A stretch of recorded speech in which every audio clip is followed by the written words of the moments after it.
प्यारे प्रभु यीशु, हम तेरा धन्यवाद करते हैं, तेरी स्तुति तेरी प्रशंसा करते हैं आज के इस दिन के लिए। प्रभु विशेषकर हम तेरा धन्यवाद करते हैं कि प्रभु आज हम तेरे रूपांतरण का पर्व मनाते हैं। हे प्रभु, जितने भी लोग आज तुझे सुन रहे हैं, उनके जीवन को, उनके परिवारों को, उनकी जिंदगियों को तुझे समर्पित करते हुए प्रभु प्रार्थना करता हूं कि उन्हें तेरे स्वर्गिक अनुभव से भर दीजिए, तेरे स्वर्गिक प्रकाश से भर दीजिए।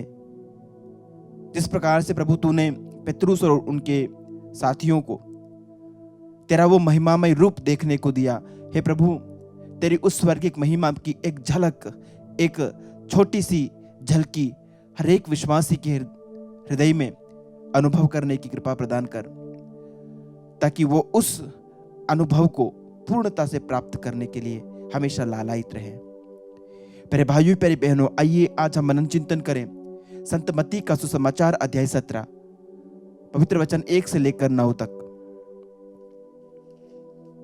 6 दिन बाद यीशु ने पेत्रुस, याकूब और उसके भाई योहन को अपने साथ ले लिया और वह उन्हें एक ऊंचे पहाड़ पर एक एकांत में ले चले। उनके सामने ही यीशु का रूपांतरण हो गया।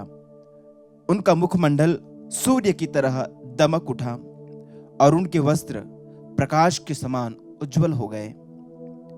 शिष्यों को मूसा और एलियस उनके साथ बातचीत करते दिखाई दिए।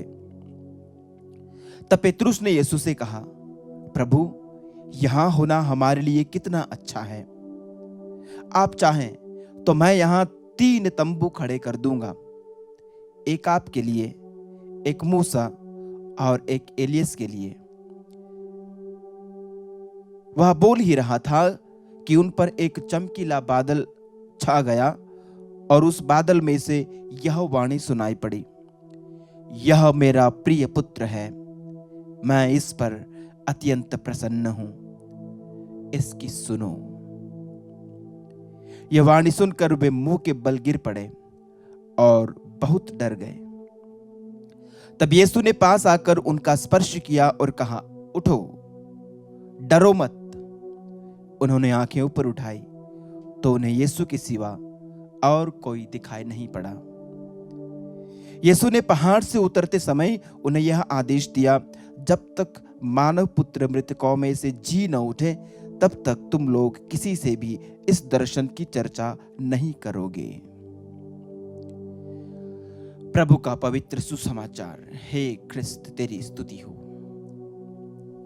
प्यारे भाइयों, प्यारे बहनों, आज कैथोलिक कलीसिया हमारे मुक्ति इतिहास के उस अद्भुत क्षणों को याद करती है जब प्रभु यीशु पेत्रुस, याकूब और योहन को लेकर के एक पहाड़ पर जाते हैं। परंपरा हमें यह बतलाती है कि वो पहाड़ ताबोर पर्वत था।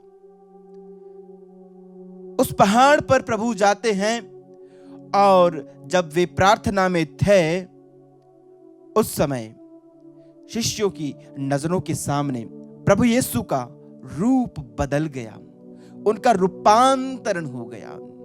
He got transfigured। उसके वस्त्र इतने उज्जवल हो गए, उनका रूप दमक उठा। एक अनोखी झलक, एक अनोखा उजाला, एक प्रकाश, एक ऐसी ज्योत उन्होंने देखी। और प्यारे भाइयों, प्यारी बहनों, हम देखते हैं शिष्य एलिया और मूसा को प्रभु के साथ बातचीत करते हुए देखते हैं। ये 2 वो हस्तियां हैं प्यारे भाइयों, प्यारे बहनों, पुराने विधान की, जिन्होंने पर्वत के ऊपर परमपिता ईश्वर का साक्षात्कार किया, जिन्होंने ईश्वर से बातचीत की, जो प्रभु से रूबरू हुए। ये वो लोग थे जिन्होंने पहाड़ पे प्रभु से मिला और आज वो फिर मानव पुत्र से बात करते हुए दिखाई देते हैं। प्यारे भाइयों, प्यारी बहनों, ताबोर पर्वत का यह दृश्य हमारे सामने पुराने विधान और नए विधान को एक कड़ी के रूप में जोड़ते हुए प्रतीत होता है। यानी पूरे बाइबल को अब इस पहाड़ के ऊपर हमें इसका एक विलय होते हुए दिखाया गया है। मूसा जिसने पुराना विधान दिया, जिसने पुराने विधान की संहिता दी, जिसे ईश्वर ने संहिता प्रदान की, वो मूसा। एलिया जो पुराने विधान के नबियों का प्रतिनिधित्व करता है। प्यारे भाइयों, प्यारी बहनों, पुराना विधान और नए विधान के प्रणेता स्वयं मानव पुत्र प्रभु यीशु एक साथ उस पहाड़ के ऊपर बात कर रहे हैं। प्यारे भाइयों, प्यारी बहनों, ये कोई आम घटना नहीं थी, ये कोई आम मिलन नहीं था, ये एक बहुत बड़ी ऐतिहासिक घटना थी। दो विधानों के प्रणेता, दो विधानों के मुख्य किरदार एक साथ बात कर रहे हैं। वो क्या बतला रहे हैं हमें यह बतला रहे हैं कि पुराना विधान और नया विधान एक सिंगल कहानी है। ये एक ही कहानी है, ये अलग अलग कहानियां नहीं है। यह पूरी बाइबल प्यारे भाइयों, प्यारी बहनों, सिर्फ और सिर्फ एक कहानी है। स्वर्गिक पिता की प्रेम कहानी, हमें प्रेम करने वाले ईश्वर की प्रेम कहानी, अपने इस प्रेम के खातिर अपने इकलौते बेटे को भेजने वाले उस पिता की कहानी, हमारे उद्धार के लिए क्रूस पर कुर्बान होने वाले हमारे मसीह की कहानी। और इसकी शुरुआत सदियों पहले हुई। क्रूस पे यह कहानी अपने चरमोत्कर्ष पर पहुंचती है। वहां पर मर करके हमारे उद्धार करता फिर जी उठते हैं, हमारे लिए मुक्ति कमाते हैं, हमारे लिए उद्धार कमाते हैं।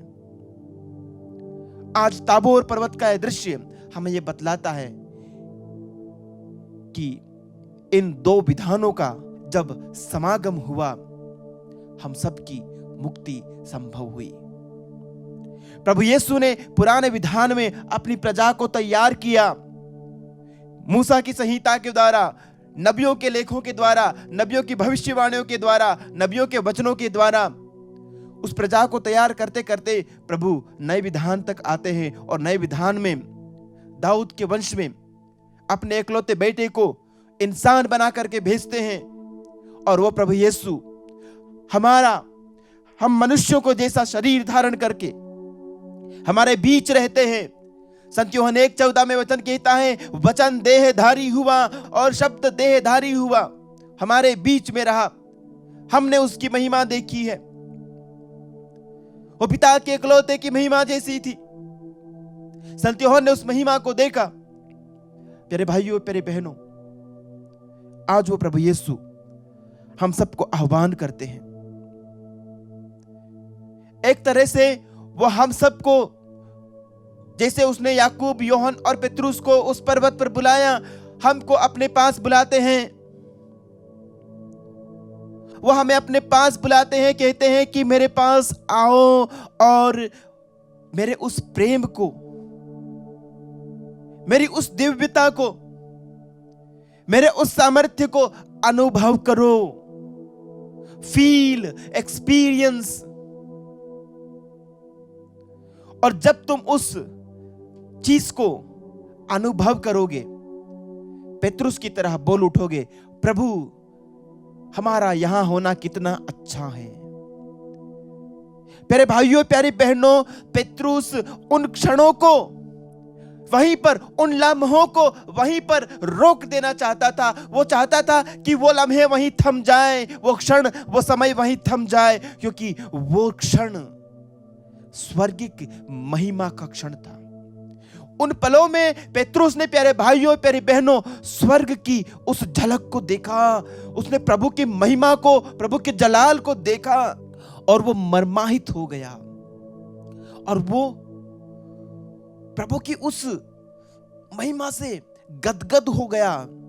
वो उस क्षण से बाहर नहीं निकलना चाहता। प्यारे भाइयों, प्यारी बहनों, जब प्रभु यीशु को वास्तव में आप चखोगे, उसकी उपस्थिति को आप जब वास्तव में चखोगे, आप उस उपस्थिति से बाहर जाना नहीं चाहोगे।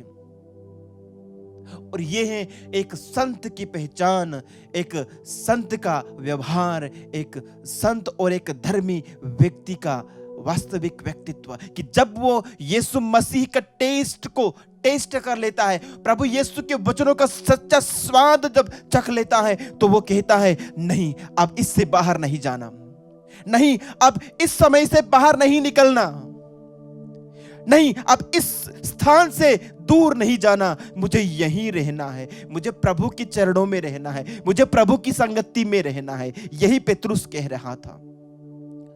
प्यारे भाइयों, प्यारी बहनों, प्रार्थना कीजिए प्रभु से, प्रभु के करीब जाइए और उनसे कहिए, प्रभु मुझे भी वो देखने दे, प्रभु मुझे भी वो अनुभव करने दे, ताकि मैं कभी भी फिर तुझसे अलग जाने की ना सोचूं, मैं तुझसे दूर जाने की कभी ना सोचूं। मेरे मन में हमेशा यह ललक रहे कि नहीं, मुझे यहां प्रभु के साथ ही रहना है, और इसी भूख और प्यास के साथ मैं स्वर्ग की ओर देखता रहूं कि जो मैंने यहां क्षणिक रूप में पाया है, उसे मैं अनंत काल तक स्वर्ग में पालूं।